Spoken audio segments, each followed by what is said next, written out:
नमस्कार दोस्तों, तो स्वागत है आप सभी का बेनीवाल अकेडमी पर। तो आज हम करेंगे directive principle of state policy and fundamental duties. पिछले दो वीडियो में हमने किया था कॉन्स्टिट्यूशन एंड फंडामेंटल राइट्स के।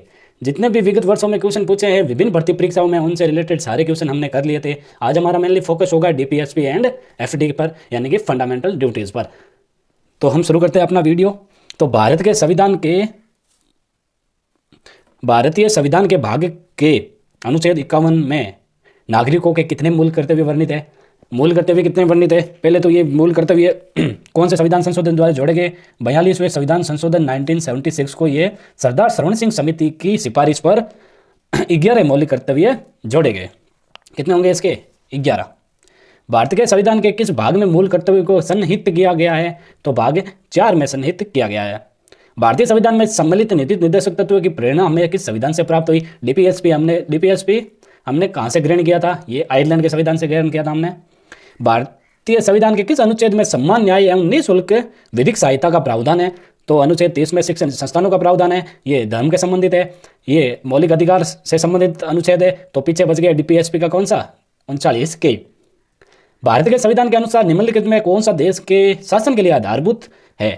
इनमें से ऐसी कौन सी संरचना है जो भारत के शासन के लिए आधारभूत संरचना मानी जाती है? मौलिक अधिकार है नहीं, मूल कर्तव्य है नहीं, राज्य के डीपीएसपी जो आधारभूत संरचना है। किसने कहा था राज्य के डीपीएसपी ऐसा चेक है जिसे सुविधा अनुसार अदा किया जा सकता है? तो के मुंशी है नहीं, तो कौन सा होगा? BR अम्बेडकर साहब।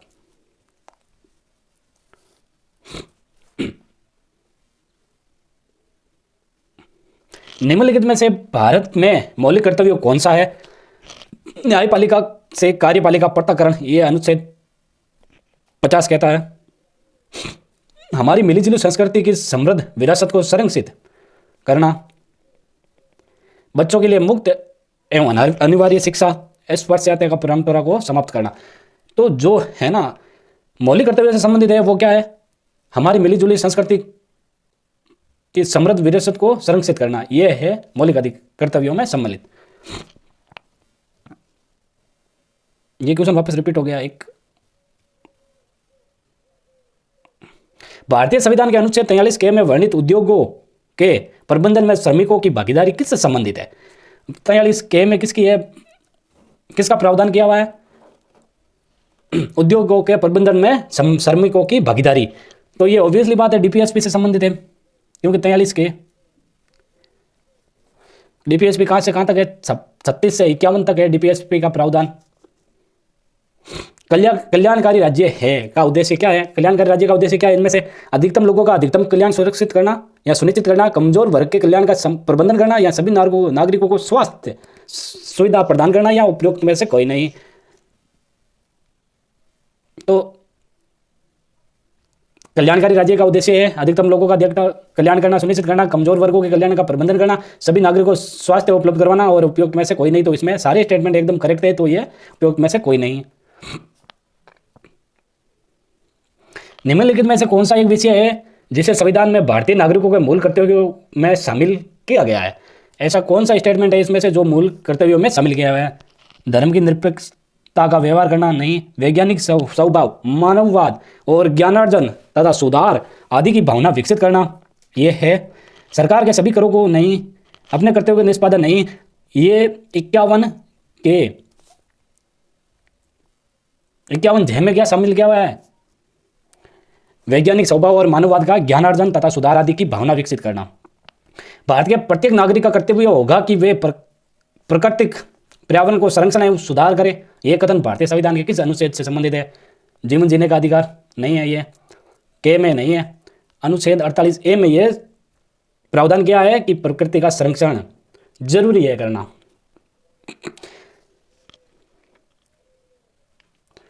कार्यपालिका न्यायपालिका का पृथक्करण का सिद्धांत संविधान के किस भाग में वर्णित है? तो कौन सा अनुच्छेद है कार्यपालिका का न्यायपालिका से पृथक्करण? अनुच्छेद 50। तो अनुच्छेद 50 किस में आता है? डीपीएसपी में आता है। निम्नलिखित नीति निर्देशक सिद्धांतों में कौन सा सिद्धांत उदारवादी विचारों पर आधारित नहीं है? उदारवादी विचारधारा पर आधारित कौन सा नहीं है? न्यायपालिका तथा कार्यपालिका पृथक्करण ये है। समस्त देश के लिए एक समान सिविल सेवा प्रदान करना ये भी है, कलात्मक तथा ऐतिहासिक महत्व के स्मारकों को संरक्षण करना ये भी है। तो इसमें से उपयुक्त है कोई नहीं, ये हो जाएगा आपका। तो ये पृथक्करण वाला 50 में आ जाएगा, समान नागरिक संहिता 44 में आ जाएगा, और स्मारक का संरक्षण कौन से में आ जाएगा? आर्टिकल 49 में। नीति निर्देशक सिद्धांतों में कौन सा सिद्धांत गांधीवादी विचारधाराओं पर आधारित नहीं? अब इन 4 विचारधाराओं में ऐसा कौन सी विचारधारा है जो गांधीवादी विचारधाराओं पर आधारित नहीं है? तो ये ग्राम पंचायतों का गठन करने की बात कहता है गांधीवादी विचारधारा। 14 वर्ष के लिए सभी बच्चों के लिए अनिवार्य शिक्षा, ये नहीं बोला था गांधीवादी विचारधाराओं ने। कमजोर तथा पिछड़े वर्गों के विकास के लिए कार्य करना, ये भी बोला था। और सद्य उपयोग के लिए अतिरिक्त सभी नशीले पदार्थ के सेवन पर प्रतिबंध, ये भी बोला था। बस गांधी विचारधाराओं ने बस ये अनिवार्य शिक्षा के लिए नहीं बोला था, बाकी सब चीज़ों पे बोल के गए थे। 42वें संविधान संशोधन द्वारा संविधान की उद्देशिका में निम्नलिखित में कौन सा शब्द जोड़े गए हैं? 42वां संविधान संशोधन 1976 में 3 शब्द कौन से जोड़े थे? समाजवादी जोड़ा गया था, पंथ निरपेक्षता जोड़ा गया था, एकता जोड़ा गया था। तो तीनों करेक्ट है। निम्नलिखित में संविधान के किस भाग का सर आइवर जेनिक्स ने फेबियन समाजवाद की स्थापना करने वाला बोला था? तो भाग 4 को आइवर जेनिक्स ने फेबियन समाज की स्थापना करने वाला बोला है। निम्नलिखित में किसने माना कि डीपीएसपी एक ऐसा चेक है जो बैंक की सुविधा अनुसार अदा किया जाता है? तो ये किसने बोला था? केटी शाह ने बोला था कि डीपीएसपी एक ऐसा चेक है जो बैंक की सुविधा अनुसार अदा किया जाता है। निम्नलिखित में किसने डीपीएसपी तत्वों को भारतीय संविधान की अनोखी विशेषता बताई है? तो BR अम्बेडकर ने अनोखी विशेषता बताई है किसको? डीपीएसपी को। निम्नलिखित में किसने नीति निर्देशक तत्वों को प्रमाणित करने योग्य भावना का कूड़ाघर कहा है? प्रमाणित करने योग्य भावना का कूड़ाघर यानी स्थायी कूड़ाघर किसने बोला था? टीटी कृष्णमाचारी ने। निम्नलिखित किस विचार का मत है कि डीपीएसपी का लक्ष्य सामाजिक क्रांति के उद्देश्यों की प्राप्ति है? ये ग्रेनविल ऑस्टिन थे जिनका विचार था कि डीपीएसपी लक्ष्य सामाजिक क्रांति के उद्देश्यों की प्राप्ति है ओनली।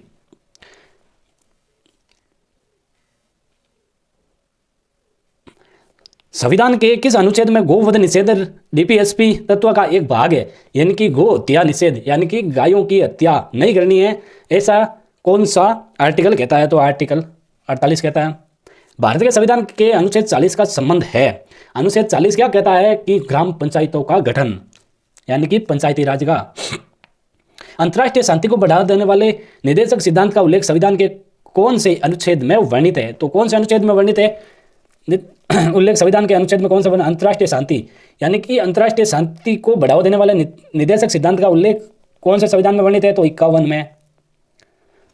ये अच्छा क्वेश्चन है, इसमें स्टेटमेंट दिए हुए हैं, इनमें बताना है कौन सी सही है और कौन सी सही नहीं है। 44वें संविधान संशोधन 1978 द्वारा राज्य नीति निर्देशक सभी तत्वों को अनुच्छेद 14 व 19 उल्लेखित मूल्य अधिकारों को प्राथमिकता दी है। तो ये स्टेटमेंट बिल्कुल गलत है। 44वें संविधान संशोधन 1978 भाग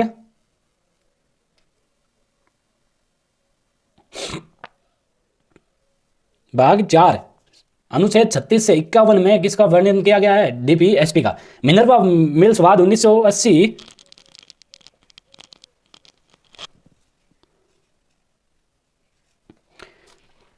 1980 के निर्णय में उच्चतम न्यायालय ने यह व्यवस्था की कि अनुच्छेद 39 खे व घे में उल्लेखित राज्य के डीपीएसपी को अनुच्छेद 14 व 19 उल्लेखित अधिकारों को प्राथमिकता संवैधानिक है। तो ये स्टेटमेंट बिल्कुल सही है, तो केवल 2 सही है इसमें, ये गलत है। पहली, भारत के संप्रभुता, एकता और अखंडता की रक्षा करने के लिए, उसे अक्षुण्ण करने के लिए मूल कर्तव्य को किस स्थान पर रखा गया है?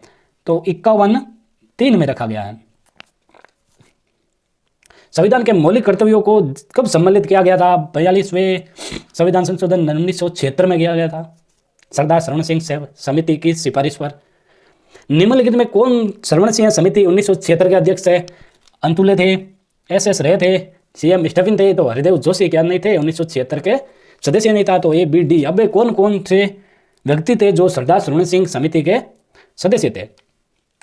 तो एक बार इसको नजर में देख लेते हैं। अब की बार ये क्वेश्चन पूछा है, अब की बार क्या पता 3 ऑप्शन अलग दे दे। तो समिति में एक सभापति और 11 सदस्यों सहित कुल 12 सदस्य थे। अध्यक्ष कौन थे? सरदार श्रवण सिंह। समिति के अन्य सदस्य और उनके नाम, हम नाम आपको याद कर लेने हैं, ट्रिक बनाकर कैसे भी याद करो। तो फर्स्ट कौन थे? SR Antulay, SR Ray Rajni Patel, HR Gokhale, Syed Mohammad, VN Gadgil, CM Stephen, DP Singh, DC Goswami, VK Sathe, BN Mukherjee.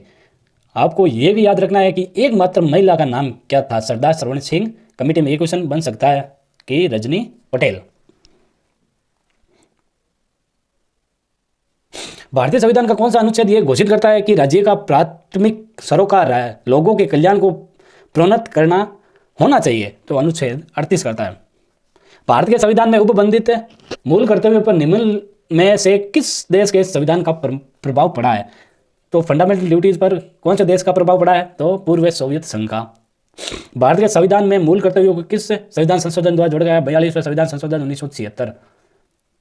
संविधान का उद्देशिका में 42वें संविधान संशोधन निम्न में से किस समिति के सिफारिश पर किया गया था? अब समिति का अध्यक्ष का नाम क्या था? सरदार सरवण सिंह। समिति का अध्यक्ष सरवण सिंह था और कमेटी का नाम भी क्या था? सरदार सरवण सिंह सहमति समिति। तो निम्नलिखित में से कौन सा भारत के संविधान के भाग 4A में वर्णित मूल कर्तव्य नहीं है? अब देखना आपको कौन सा है जो भाग 4 में वर्णित है, मूल कर्तव्य नहीं है। भारत की संप्रभुता, एकता और अखंडता की रक्षा करे, ये के में सम्मिलित है। हमारी सामाजिक संस्कृति व गौरवशाली परंपराओं को मैं तो समझे, ये ठीक है। हिंसा से दूर है, ये भी है। अंतर्राष्ट्रीय शांति व सुरक्षा को प्रोन्नत करे, ये नहीं है। ये किसमें है? 51 में, खाली 51 में, 51 के में नहीं है। निम्न में से किस वाद में उच्चतम न्यायालय ने निर्णय दिया कि DPSP को लागू करने के लिए मूल अधिकारों में संशोधन नहीं किया जा सकता? ऐसा कौन सा वाद हुआ था जिसने बोला था कि DPSP को लागू करने के लिए मूल अधिकारों में संशोधन नहीं किया जा सकता है? तो ये कौन सा वाद था? गोलकनाथ बनाम केरल राज्यवाद। ये कब हुआ था? 27 फरवरी 1967। केशवानंद भारती तो ऐतिहासिक निर्णय था, कब हुआ था? 24 अप्रैल 1973। Minerva mills 1980। निम्न में से किस पूर्व न्यायमूर्ति का मत है कि मूल कर्तव्य 100% व मर्द अक्षर है? ऐसे कौन से CGI थे जिन्होंने बोला था कि मूल कर्तव्य एक मात्र 100% है और मर्द अक्षर है? तो न्यायमूर्ति लाहौटी ने बोला था। निम्न में कौन सा नीति निर्देशक तत्व है 97वें संविधान संशोधन 2011 द्वारा संविधान में अंत स्थापित किया गया था? 38(2) नहीं है, 45 तो है ही नहीं, के नहीं है, अनुच्छेद 43 खे था। तो आज का ये लास्ट क्वेश्चन था। तो अगले वीडियो में हम मिलेंगे संसद पर विगत वर्षों में पूछे गए सारे क्वेश्चनों को साथ लेकर आएंगे और सारे क्वेश्चनों को हम एक ही वीडियो में कवर कर लेंगे। तब तक पढ़ते रहिए, मस्त रहिए, तैयारी को अपनी मजबूत करने के लिए बेनीवाल अकेडमी से जुड़े रहिए। धन्यवाद।